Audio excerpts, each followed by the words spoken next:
Will, we did it right on time. How are you doing?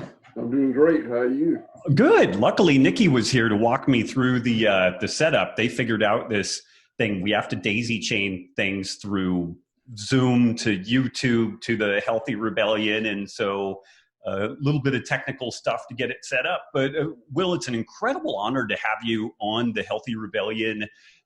White Oaks Pastures has been in your family for over 100 years. Could you talk a little bit about the genesis story of how your family started doing what you continue to do today? I sure will. And thank you for having me as a guest today. The genesis of this farm is really my favorite topic. My great grandfather came here in 1866. He was a farmer, about 50 miles from here. He was an officer in the Confederate cavalry. He lost his farm in the war effort. He was very fortunate. He had an uncle who's a medical doctor here in Bluffton, Georgia, which is where we are right now. He started my great-grandfather over here in 1866. He farmed the farm throughout his life. His son, my grandfather, Will Carter Harris, farmed the land. His son, my father, Will Bell Harris, farmed the land. Now it's under my watch. I have two daughters and their spouses who are here, very integrated into the management of the farm. And they've had 3 babies in the last 3 years. So we now have the 6th generation here, although the 6th generation has not contributed. Not yet. Not yet. But what I do enjoy most is how in that 5 or 6 generations, 150 years, the farm came full cycle from the way my great-grandfather and grandfather would have farmed the land, which is very focused on the animals, the land, the local community. My father, post-World War II, industrialized, commoditized, centralized production, became a monoculture of only cattle. And now we've moved back to the production system over the last 25 years. That's remarkably similar to what my grandfather did. Right, which is so fascinating. And Will, how it's interesting because there's a zillion questions I want to ask you. The just topic of animal inclusive agriculture is a really hot button thing these days. Like part of the reason why the Healthy Rebellion was formed is that Google took a very askance view of the things that we talk about, and they're not real big fans of kind of ancestral eating and the notion that regenerative food systems should and in fact must potentially include animals, and that it needs to look much more akin to what we were doing 100 years ago than 50 years ago. And it's interesting to me, how did your family shift? What was kind of the impetus initially to adopt more of this industrial agriculture type system? And then what was the impetus for shifting back to this regenerative process? Good. So World War II was a game changer. In almost every aspect of production. Ammoniated fertilizer was actually invented in the 1880s, late 1800s, but nobody could afford it. Mm-hmm. It was not until the repurposing of the World War II munitions plants that ammoniated fertilizer became cheap. So that was a real game changer. I can tell you a lot of stories about that. People farmed with mules because, again, internal combustion equipment, was slow to be accepted. It was expensive. The guys left the mules in Georgia, went to the European theater, and drove tanks. They came back and ordered tractors. Right. The first pesticides, I think it was 2,4-D, came from the nerve gas effort. So, and I can just go on and on with that. Coincidentally, hybridized seed became a thing during that period. So Europe was starving. There was a desperate need for cheap, abundant, safe food. So all these tools that World War II had provided and that desperate need was like a perfect storm. And my father's generation took advantage of that. And it was wildly successful. It made food obscenely cheap and wastefully abundant and boringly consistent. Right. And it came with unintended consequences that fell on the backs of the welfare of the animals and the degradation of the land and the water and the impoverishment of rural America. So the unintended consequences are something we talk about a lot here. Right. So that's how, you know, my father's dead. I never asked him how he felt about making those changes. I suspect he was excited about it. And I suspect that all of the benefits were so obvious and the unintended consequences that were undesirable consequences were not obvious. Mm-hmm. So it was the thing to do, and almost everyone did it. It wasn't one or two guys industrialized. The whole generation industrialized, commoditized. Right. Right. Will, how could something, so you've kind of alluded to this already. There were unintended consequences, and this is where good ideas always go sideways. People are always trying to innovate. People are always trying to help folks. Even if the bottom, people can be cynical and say, well, it's all profit driven. And really at the end of the day, if you don't figure out something that's worth selling, then it's kind of hard to make anything work. But I mean, to your point, like people take enormous pride in the work that they do. And I think within farming and ranching communities, like that work ethic and ethos is kind of like, it is the soul of these folks, and taking pride in the fact that they feed the rest of the world. Like that's amazing stuff. Like that's really incredible. But where did the industrial system go wrong? Like what are the cracks in that facade that looked amazing and maybe carried us through for a certain period of time? And then what are the failure points in it? That's a great question. And it's so obvious to me in the rearview mirror. I mean, Right. At the time, you couldn't know it.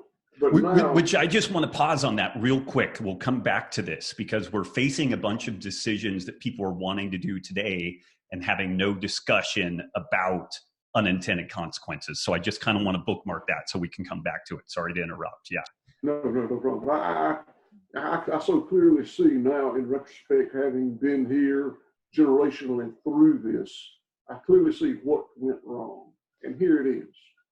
So we talk a lot about the difference in a complex system and a complicated system. Mm-hmm. You know, this computer is complicated. There's a lot of things going on in there to make it work. Your body is complex. There's a lot of things making it work.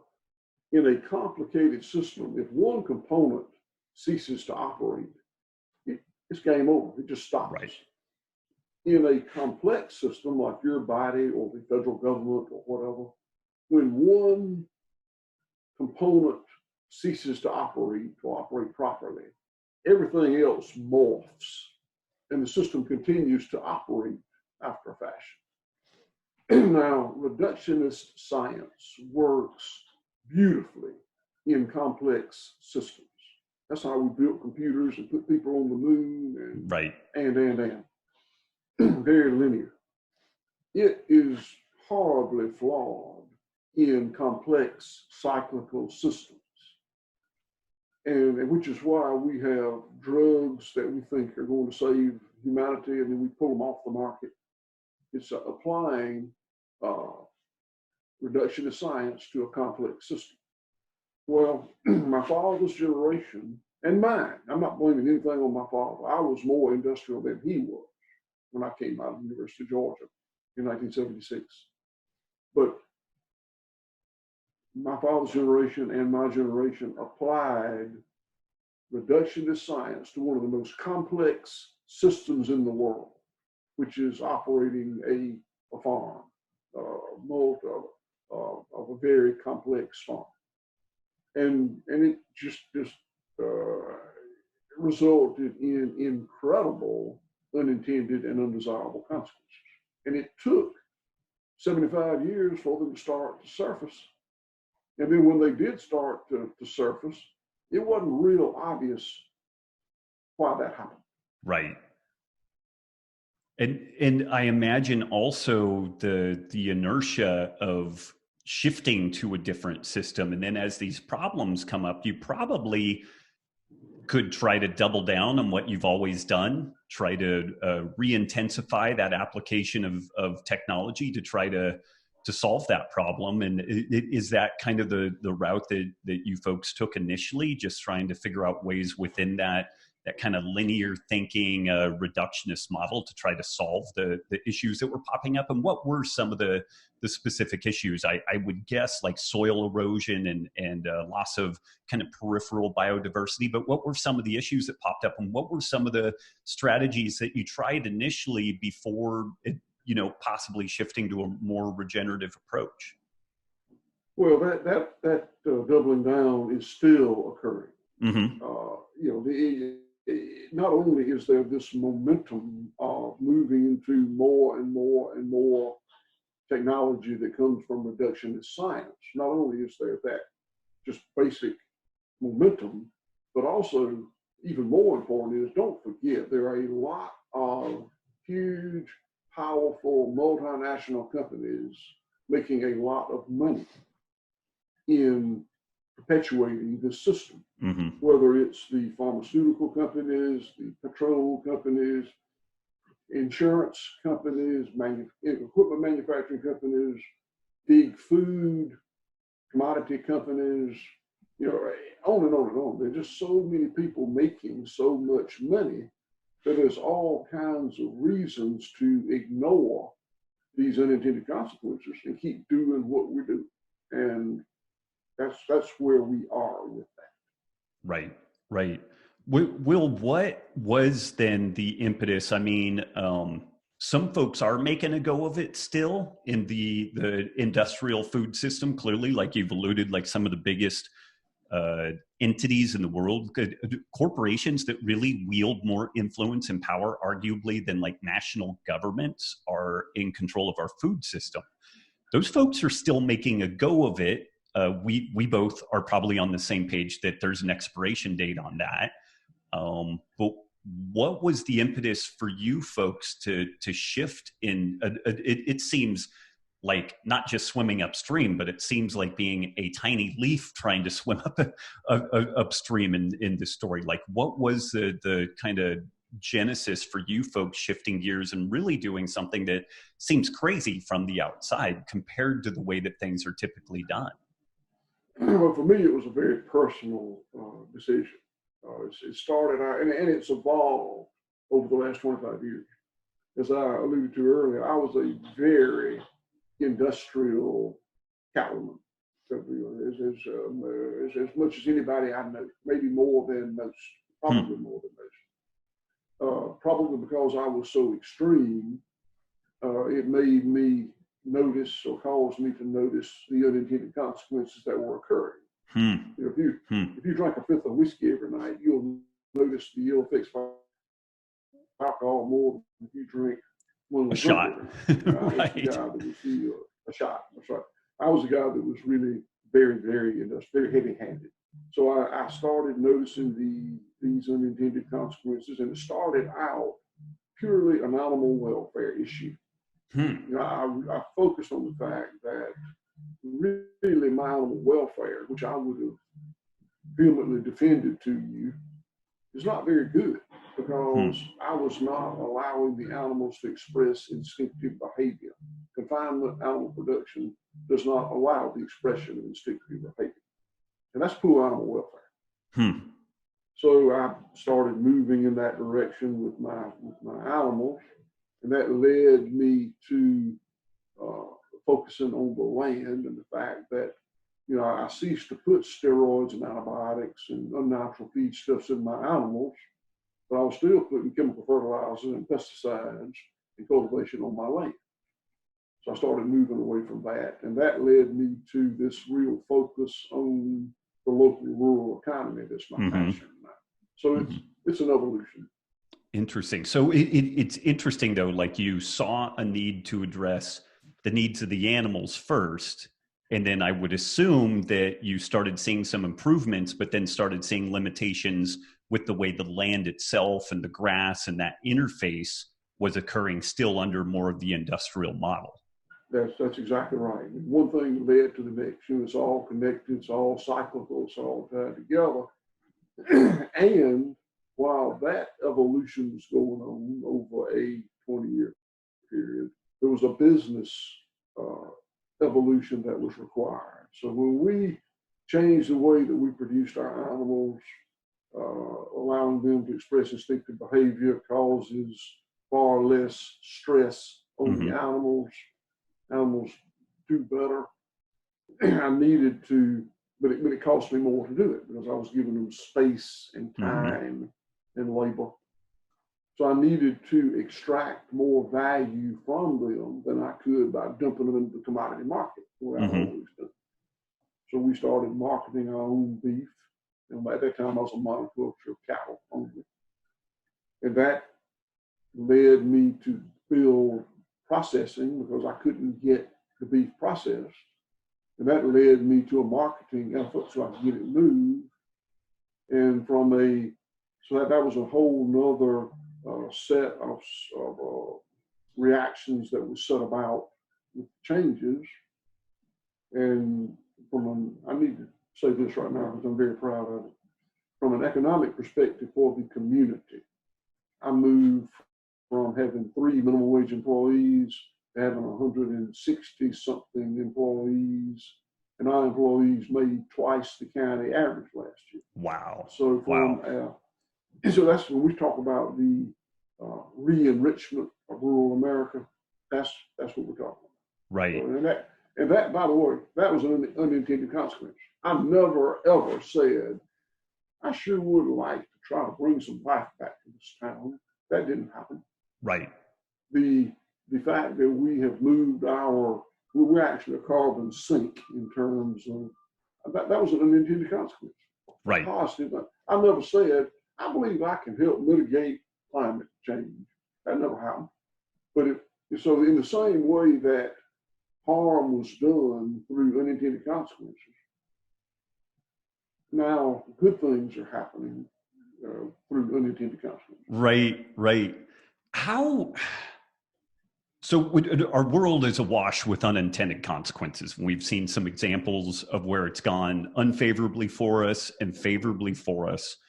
Do you have any sense of how can we what is a way that we can make decisions so that we can at least hope that the likelihood of the knock-on consequences are liable to be more favorable than unfavorable? Like I would go out on a limb and say, trying to think about the way that nature works and things like that, or maybe a leg up in that regard. But what is a way that we could just do decision-making at large that would better inform our ability to get the desired result that we're gunning for, and then all the peripheral things maybe being supportive or at least not negative, the way that we've seen with like a reductionist approach to medicine as well as the food production system?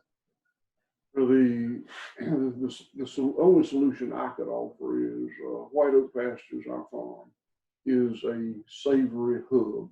I used to make Island Savory and Savory Institute. So we practice, teach, and study holistic management. And I don't profess to be a teacher of that. I'm a student of that. Right. But for us, all decisions, we're very imperfect. Let me be clear on this. We try to be inclusive of all of the ramifications of our decisions rather than being so very linear, Western, out or straight line in the way that we operated for 2 generations, my fathers and my generation. Interesting. It's like as we started this thing in, I kind of alluded to the fact that there are like just the topic of animal inclusive agriculture is a controversial one these days. Like on social media outlets, folks are finding that they're being shadow banned. Folks will post pictures of processing animals or even finished meals, and they find that their posts are taken down or their reach is mitigated. And this is largely falling upon folks like you that are and I'm so, whenever I say a small scale operation, it's so ridiculous because running a farm of any size is ridiculous. It's such a huge job. So I wish we had a different term versus small scale, but at the end of the day, they're not the huge conglomerates, and so it's considered to be a small scale operation.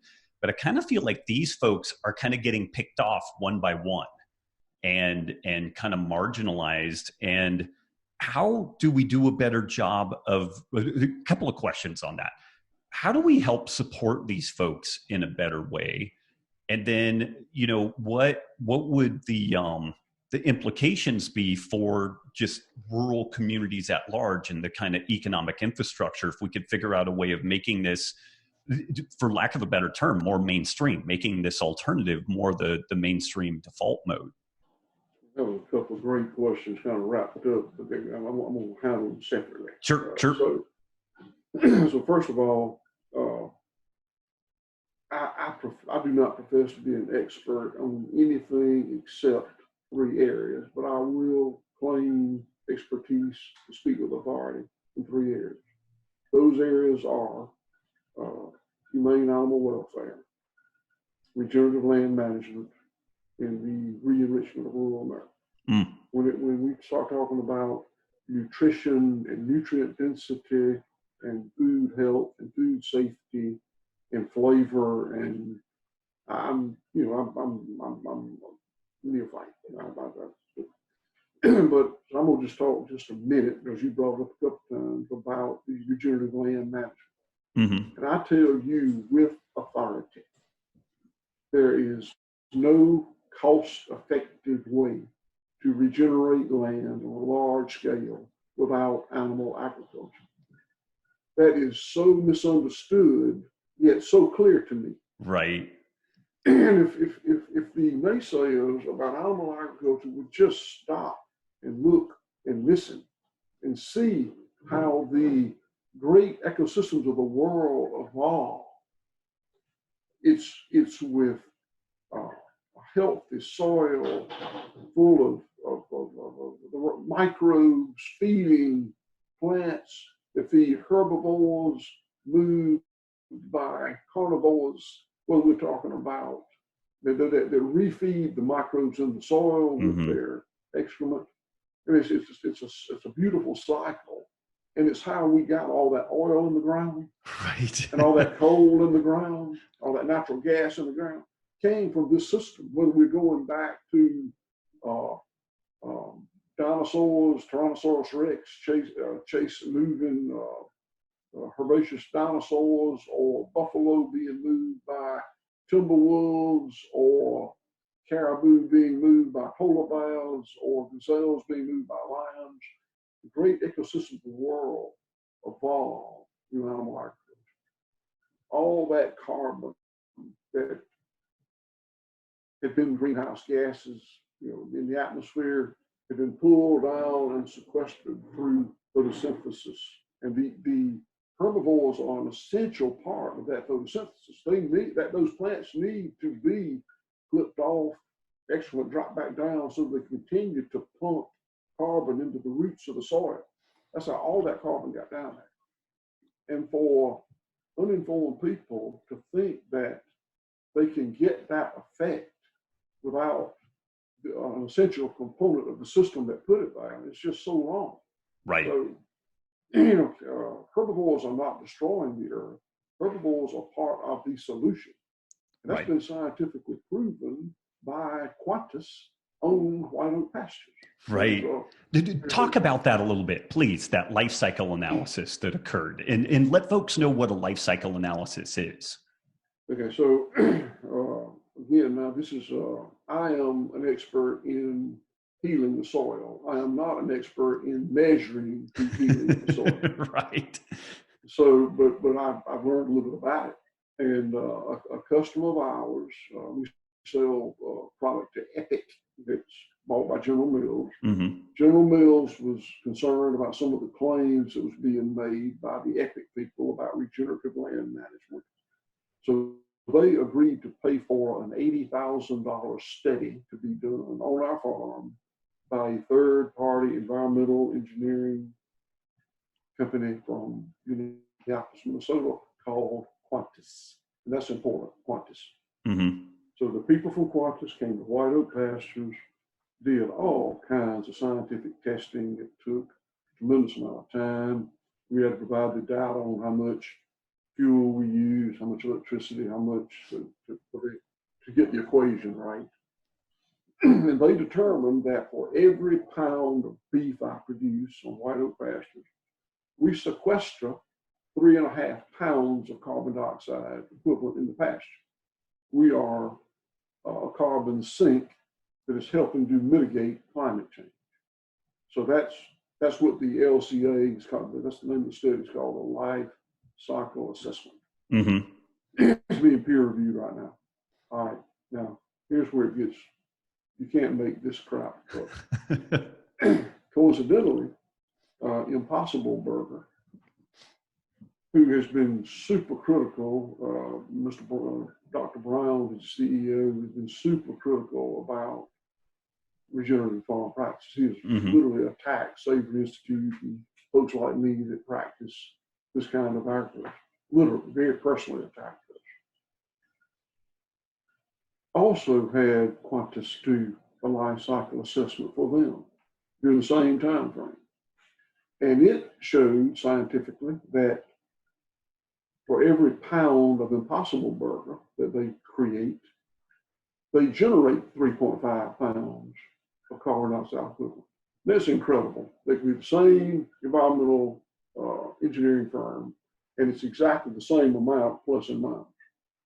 If you want to be break even with your carbon footprint, every pound of Impossible Burger you eat, you got to eat a pound of ours. Right. Not just White Oak Pastures, but a pound of properly raised from me or Gabe Brown or Spencer Smith or Greg Gunthorpe or somebody in this country. Right. So that you can't make that up. But, right. So we're very proud of that, and when we had that study done, it did not, nothing in it surprised me. I mean, I certainly couldn't quantify it or validate it, but I knew we were doing it. It was an unintended consequence of improving the land. I could see the improvement in the land. Right. And I guess also peripheral to that, you had figured out a way of having a decent economic situation, both for yourself and your employees and your local community. So talk a little bit about that. Like I'm not a farmer. I've raised some goats and sheep before. I'm a novice at that stuff.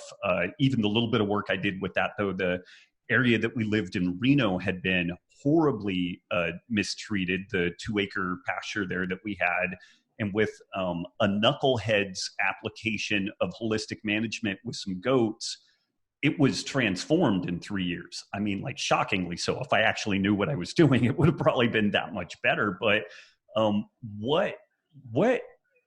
so my understanding of farming in general is that it tends to be a very debt-driven process. There's a lot of weird subsidies that kind of keep the current system afloat. Like, how do you exist in almost like a soap bubble in this story and operate in such a different way? And what does it mean for you kind of economically and yeah. Thank you for asking that question. That may be the most important question of the day, because from the perspective of those other farmers that I listed, they need for me to tell you this. So I'll start out by saying that my timing, which was purely accidental and coincidental, was perfect. No skillful deduction on my part. Right. It just happened to be just right. And I was also blessed that I inherited 1,000 acres of paid for land. So I didn't have any money, but I had assets that I could leverage. And I did. ultimately borrowed $7.5 million and built processing facilities and a big infrastructure to support what I did, and it worked for me financially. I say work for me financially.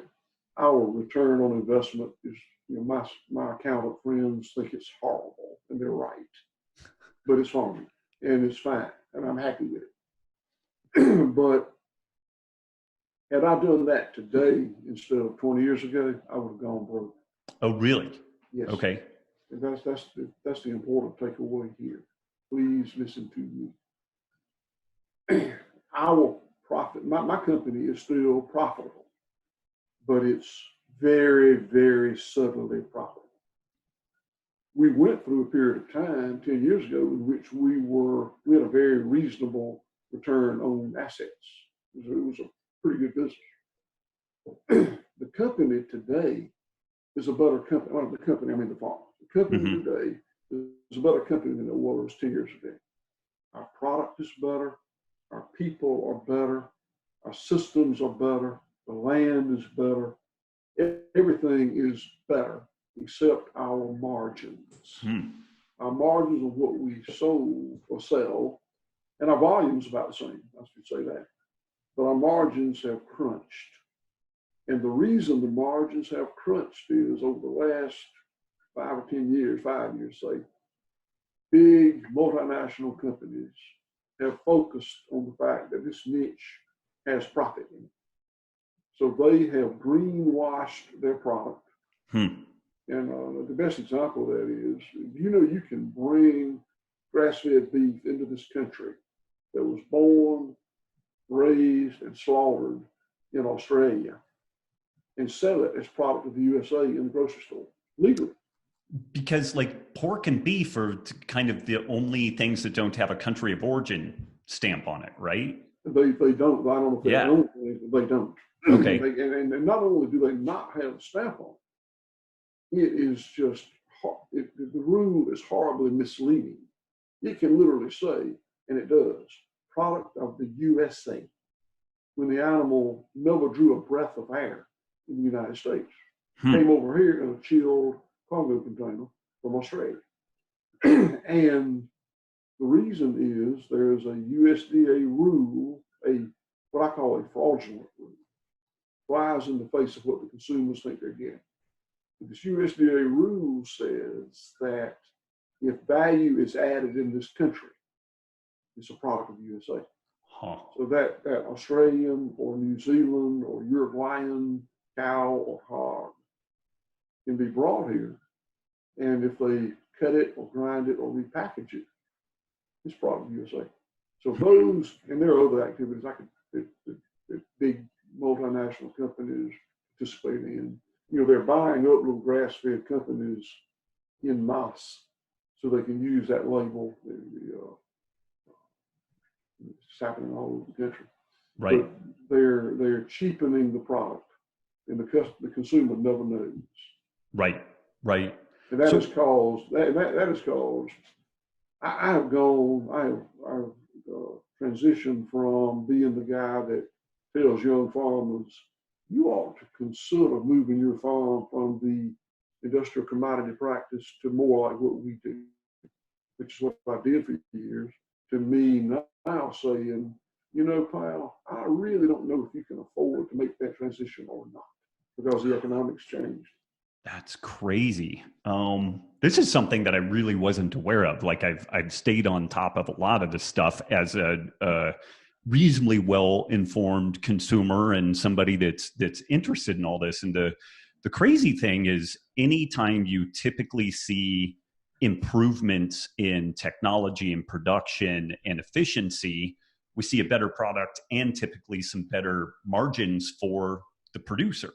But in this scenario, we've just managed to get the fact that this is a valuable item on the radar of the big players, and then they've found kind of an end run around this process. Why is it that we can bring meat from out of country and ship it on a container ship, and it's still cheaper than what can be done here? Is this like a reflection of some of the labor laws and things like that we have in the United States that makes kind of the back end production of this more expensive to offset all of that other infrastructure that we see that doesn't exist in other countries?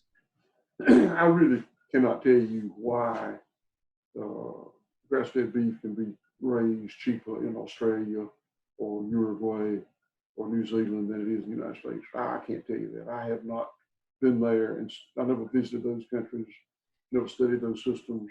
I don't know.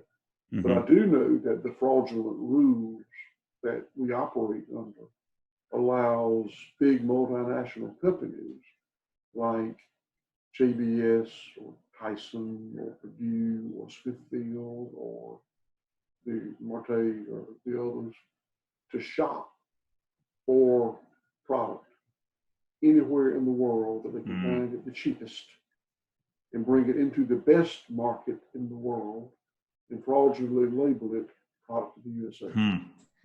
And this is so inconvenient and so hard, and why I'm not real optimistic. The only way the consumer can protect themselves from supporting that system or prevent themselves from supporting that system is to know who they're buying the product from on a more or less personal basis. Yeah. And the personal basis doesn't mean you come to White Oak Pastures and meet us. You're welcome to. We built cabins and built a restaurant and a store to accommodate people coming here. But, the good news is with the social media, you can see what's on social media. And if you know I could go there and look, and dozens of people do go there per day and look, then you can have the confidence that the product produced by, again, Gabe Brown, Spencer Smith, Greg Gunthorpe, Alexandra Farms in California, White Oak Pastures here, is probably what is purported to be. Right. I'm guessing that trying to change that law would be a pretty uphill battle to get that transparency. I've heard folks kind of wax eloquent about things like blockchain, where you could have a imperturbable history of where products come from. And there's some interesting facets to that. Like how can we change this? What can we do to affect change on this front? Again, I don't know, is it even in the realm of possibility to try to get this FDA rule changed? And if not, what are some other options? Like the only thing that kind of occurs to me is the possibility of blockchain getting plugged into this food production system so that we know precisely where everything comes from. But I still don't know how that would ultimately, it wouldn't change the economics that are undercutting this process. Like we would know, okay, it's coming from somewhere else, even though the FDA says something different, but I don't know that it would really change the economics in a favorable way for folks like you and Spencer and the other folks doing what you're doing. Well, blockchain is way above my pay grade. I've heard that word, but I don't really know about it. You are right in your assertion that getting those rules changed is horrific. The American Grass-Fed Association is Google, AGA, they have tried extensively and for years to get that rule changed. Petitions on the Federal Register and all those things is amounted to naught. So, in the short run, in the long run, something like blockchain, whatever that is, may be great, but in the short term, you just got to know your farm. Right. It's a shame, and sadly, I thought that the farm certifications was going to be the answer for us. Mm-hmm. My farm was the first farm. We got all the certifications. The lands, certified organic, certified humane, American Grass-Fed Association approved, product non-GMO, and animal welfare approved. I can't even keep up with them. We got all those checks. Global Animal Partnership, which is, I'm not a fan anymore. None of those are effective. I thought they would be. But what happened is, again, the ability of corporate America to morph. We've reached a point that you can get a certification on any program, from any shade of gray, from Snow White to smut black. There's a certification for you. Mm-hmm. And the consumer, understandably, is hopelessly confused because they say, oh, well, I mean, it's certified. That's fine. And it's really not fine. I mean, some certifications are fine, some of them are not. And you have to study it all the time to keep up with who you see. Right. And the consumer doesn't have time to do that at all. Farmers don't even have time to do it. Consumers Right. certainly don't. Right. Well, so it's not crazy to suggest that the current industrial ag system has an expiration date on it. Like we would agree with that, right? Like there have been some numbers thrown out there that there's like 60 harvests left, and it's kind of hard to figure out if that's accurate, but we could definitely make a case that there's all this unintended consequence that's happening, all kinds of knock-on problems that seem to be accelerating, like destroying waterways, pumping up aquifers. Like it's just everything that went into the last 50 years of like kind of a blip in what seemed to be really efficient production is actually, it was taking out a high interest loan, and that interest has been accruing for 50 plus years. And that compound interest does what it does. It starts growing exponentially, and the problems are growing exponentially. The big players have got to know this, right? I mean, the Cargills and Tysons, I mean, they can't be ignorant of the fact that we're driving this thing at high speed towards a brick wall. Like even just out of it informed self-interest, are these folks going to have to pivot at some point? Or is it just drive the train into a brick wall and we're going to eat Impossible burgers on the way there? Like, does that make sense? Yeah, I mean, it does. And there's no doubt there is an expiration date.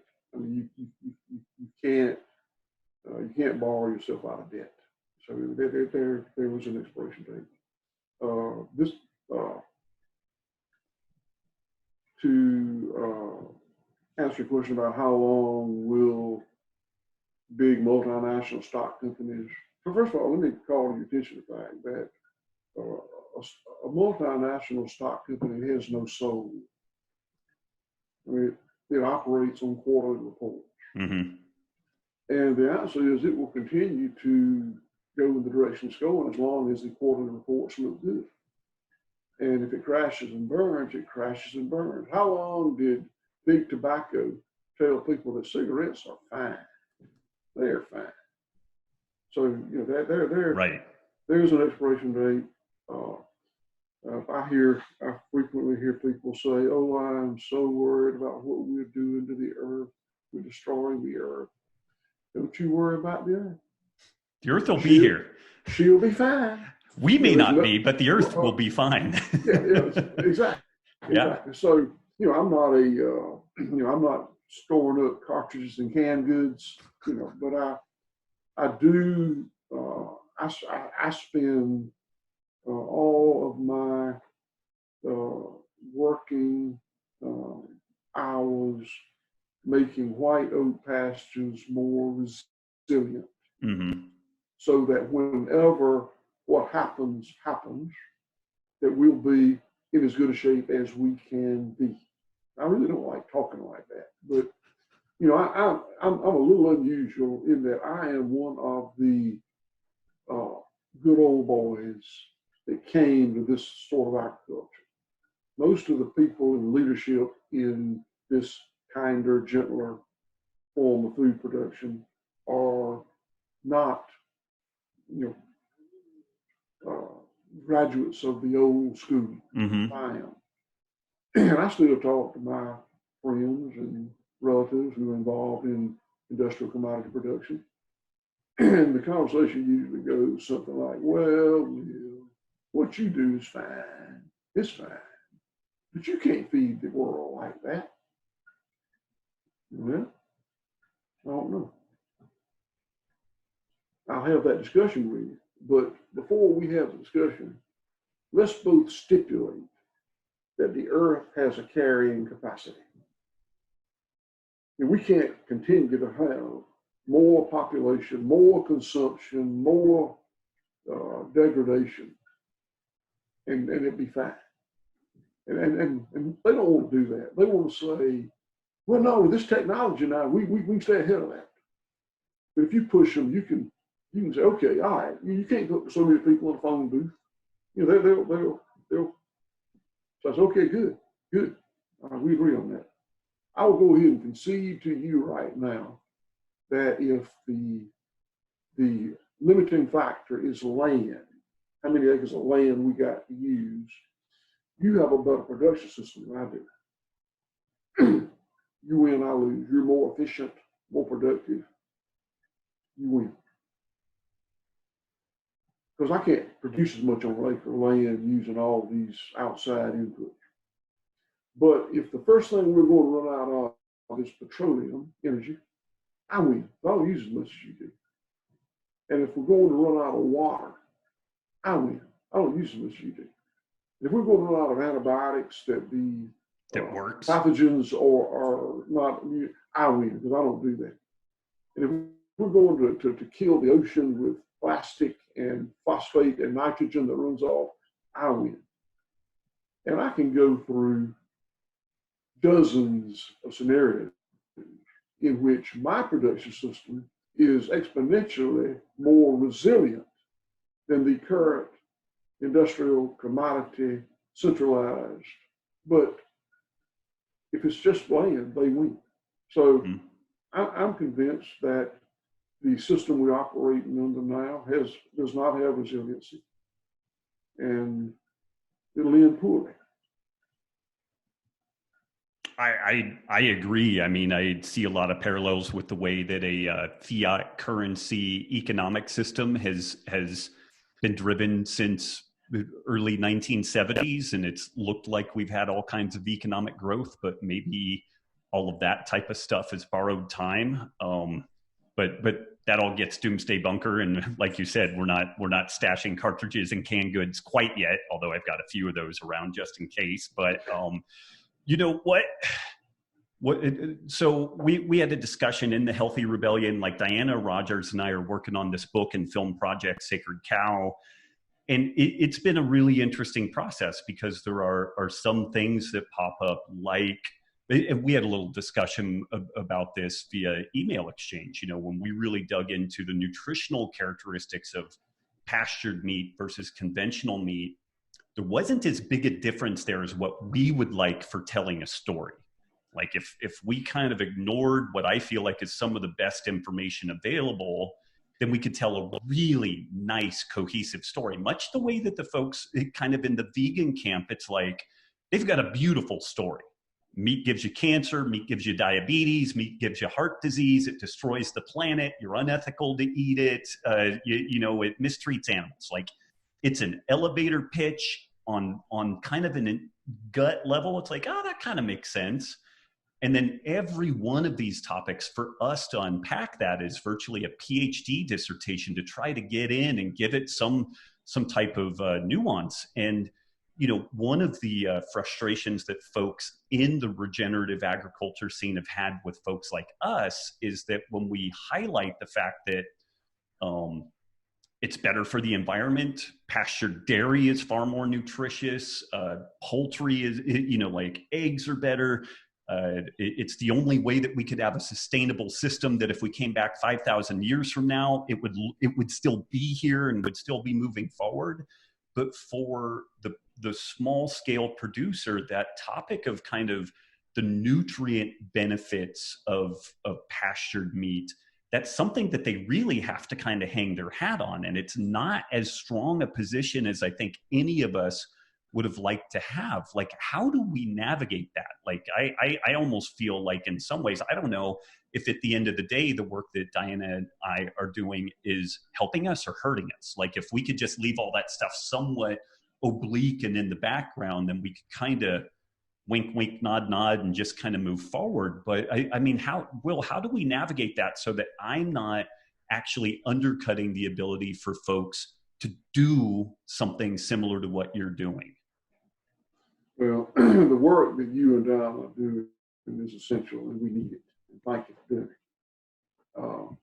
And the reason it's we need it for you to do it is we can't do it by ourselves. When I first started in this business, first started trying to market my product to extract more, to get more for it so I can extract the increased cost of production, I made all the claims that I thought you could make, reasonably make. I said it's healthier, safer, more nutrient dense, tastes better, whatever. And after a year or so in trying to sell my product, I realized that I was giving up all authenticity by doing that. So I literally had my daughter go through all our material and remove any reference to those things: safety, health, nutrient density, flavor, all those things. It's not that I don't think we have a superior product. I think we do. But what I know is we farmers look stupid saying that. I can speak, as I said earlier, I can speak with authority on land management, animal welfare, and impoverished local communities. I'd love to get on CNN and discuss those things with Dr. Pat Brown, Impossible Burger, or the CEO of Tyson or Cargill or Smithfield or JBS or whoever. But when I stand up like a 65-year-old farmer with an animal science degree, a 50-year-old animal science degree from the University of Georgia, and start talking about conjugated linolenic acid, omega-3s, omega-6s, I look stupid. And I need you people to do that. So. Well, we're doing what we can, but some days it's interesting. Let me interrupt you a second. Yeah. So, because I have had no experience in marketing or sales or advertisement or those kinds of things, I have found it very interesting on this journey to hear about how so many times different things motivate different people to make a purchasing decision. And when we first started, as I told you, it was all about animal welfare. And I think that most of the people that bought my product in the late 90s, early 2000s did so because I could show them, I could demonstrate clearly to them that my animals had a better life and death than industrial product. And that sold us enough product that we successfully grew. And then this whole environmental aspect became a focus of many people. And I would say probably maybe even more people. I think that movement is probably bigger than the animal welfare. And it's just overlap to it. And we were fortunate in that we could without question demonstrate that our system is better for the land and the water and the air. And that sold some product. And now I hope that people will, you mentioned the economic, monetary bubble that we've been in. I hope that people will start to realize that when you buy from people like White Oak Pastures, Gay Brown, Spencer, Greg, these guys, you're enriching rural America. When you buy from Impossible Burger or Tyson or Smithfield or JBS, you're enriching Wall Street and Silicon Valley and multinational corporations that operate on a quarterly report. Those of us operate generationally. So, I mean, this should be a topic that if we could figure out how to spin it properly, should kind of be across the political spectrum, we should be able to get some buy-in regardless of where folks play out on that. Like there should be something in this for virtually everybody, unless they're just kind of a super dyed-in-the-wool ethical vegan, you know, that you're never really going to have a meeting of the minds. But virtually anybody else, and even thinking about things like national security and stuff like that, like we're facing this interesting situation with the expansion of technology and all these predictions that we're not going to have any jobs.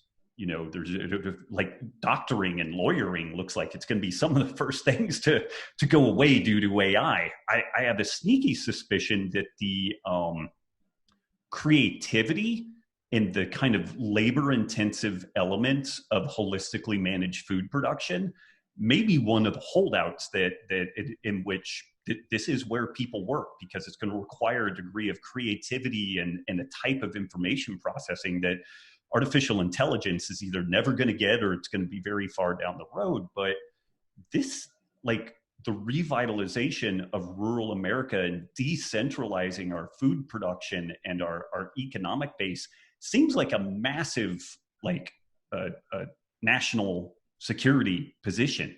Like, what do we do to get this on more folks' radars? And you know, people like Dan Crenshaw and some people that really get in and champion some topics like this. Well, this is a case study for that. Okay. To fly over the ground again, in the last 25 years, we have, I'd say, quadrupled, almost tripled, almost quadrupled the amount of land that we control. Mm-hmm. But our labor force has gone from 3 to 160. I mean, what do you need? And, right. You know, this is White Oak Pastures is the largest private employer in this county. Clay County is the poorest county in the state of Georgia. And Georgia's not a rich state. Right. 159 counties, this is the poorest. White Oak Pastures writes payroll checks over $100,000 every Friday. So from the perspective, you know, I really do hope that the next focus is on this re-enrichment of rural America, because A, is so badly needs doing. And then this is not a north, south, east, west thing. This is a rural America thing. Mm-hmm. Which is virtually all of America. And because it is or should be so nonpartisan.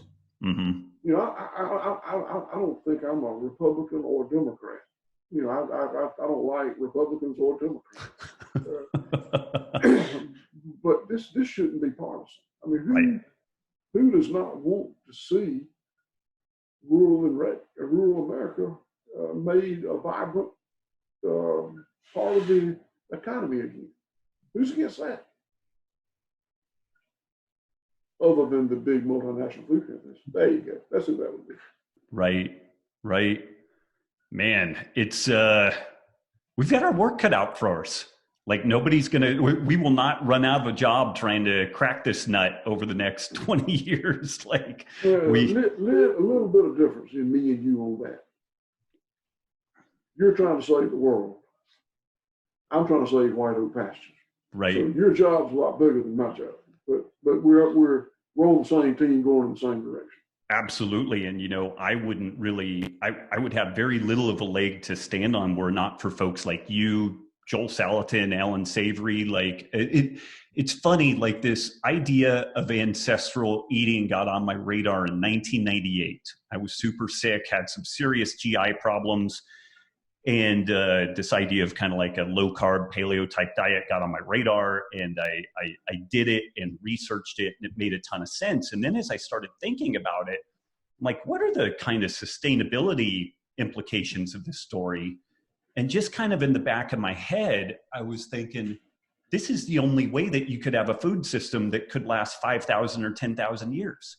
Like it is the only way that you could do this. And but this, again, was in 1998, and I'm not a farmer. it was just an intuitive thing because I'm a little bit of a student of economics and stuff like that. So I had a gut level that this was really the way to go. But it's only been the work of folks like you and the other people in this regenerative scene that now we have the beginnings of kind of I guess a front to be able to push this narrative back and have a counterpoint to the industrial food, kind of narrative that is crazy, that things like Impossible Burger are kind of the ultimate manifestation of like that. This is supposed to be the savior of us all. And I think the life cycle analysis for Impossible Burger, there was a caveat in it that was basically, if you wanted to make that process sustainable, you had to plug animals back in on the grain and legume production to be able to make that thing work. So, which you alluded to that already. Well, yeah. Well, it's been incredible having you on the Healthy Rebellion. I think I might have an outside question here. Okay, yeah, it looks like somebody's telling me you have to jump here to another appointment. Nope. Okay, I had Kristen. Okay, you're good. Well, I do want to be respectful of your time, but what are some things that we can do to move this discussion forward? So clearly so where we should have a burgeoning and expanding local decentralized food production system, it's being stymied because of artificially cheap imports that are bypassing this country of origin stamp. Like, what do we do to affect change like today? And then what are some things that we could have for goals maybe like 3 to 5 years down the road to really start changing this? Well, I don't know if this is more frustrating or less frustrating, but I'll tell you that the decision on whether or not there will be more of these farms is purely, absolutely in the hands of the consumer. So, this is not a sales pitch for White Oak Pastures. White Oak Pastures model is not super scalable. We're probably about as big as we ever intend to be. Mm-hmm. We don't need to be any bigger, don't want to be any bigger. But it's highly scalable. There can be a White Oak Pastures or 2 or 3 in every ag county in the nation. Mm-hmm. But it won't happen. This is important. It won't happen because of government regulation. It won't happen because farmers just think, wow, I think I'll go in that direction. It won't happen because big multinational companies won't see it go that way. If it happens, I don't think it will, but if it happens, it's going to be because consumers choose to support a White Oak Pastures. Mm-hmm. I wish I could tell you there are tens of thousands across the country. There's not. There's dozens.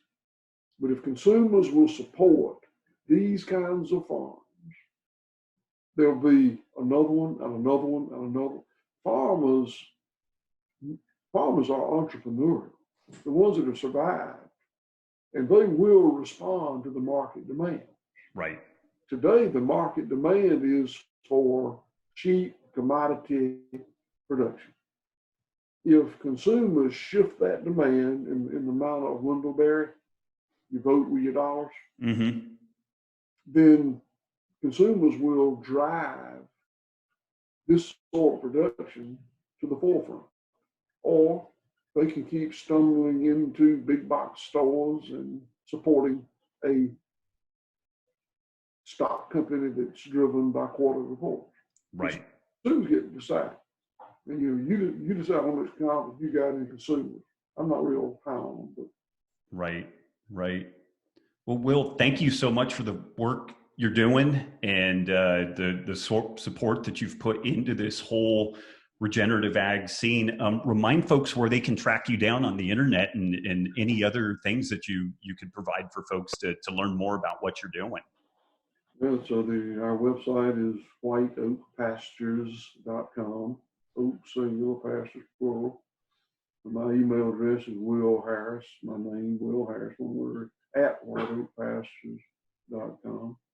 And I appreciate you having me on today, and I appreciate the people that are listening to us today. Huge honor to have you on the show, and I can't wait to see you in real life here at some point. Please come to visit. We'll do it. We got cabins here on the farm. We cook 3 meals a day, 7 days a week for guests and employees. I'd love to have you and your family. See, you got 2 little girls. Yep. I got grown daughters that work here on the farm. Hope you come see us. We'll do it. I have a strong back and a weak mind, so you can put me to work too. So, okay. Awesome, Will. Thank you. Take care. Thank you. Okay. Bye-bye. Bye-bye.